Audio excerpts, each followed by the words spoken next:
Keterpurukan perekonomian pada 2020 akibat dampak COVID-19 dipastikan lebih buruk dari kondisi krisis pada 1998. Karena itu proses pemulihannya tak semudah seperti menangani krisis ekonomi yang terjadi pada 1998.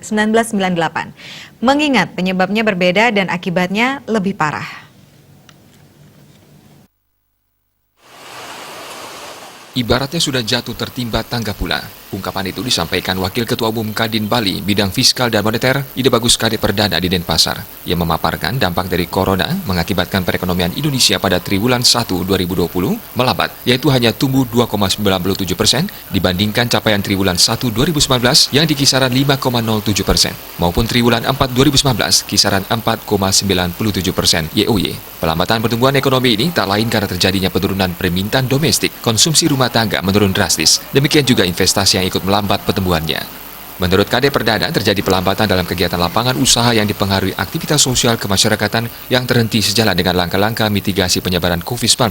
Apalagi sektor pertanian juga terganggu akibat faktor cuaca. Tentu ini membuat sektor UMKM paling terdepan terpuruk. Berbeda dengan krisis 1998, UMKM keluar sebagai penyelamat perekonomian saat itu. Kondisi inilah yang menyebabkan pemulihannya memerlukan biaya yang tak ringan seperti biaya bidang kesehatan, pencegahan penyebaran COVID-19, social safety net, insentif perpajakan, stimulus kur, dan untuk pemulihan ekonomi nasional.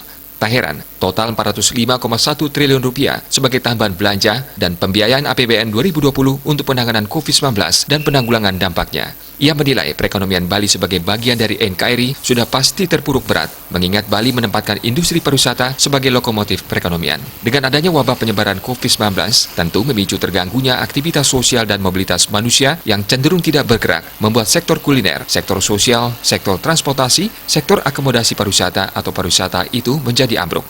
Kondisi ini tentu berdampak buruk terhadap perekonomian Bali. Bali sudah terlanjur euforia dan dinina-bobokan dengan menggantungkan hidup dari sektor pariwisata dengan mengabaikan sektor penunjang utamanya seperti budaya Hindu Bali, sektor primer seperti pertanian, dan sektor sekunder, industri kerajinan.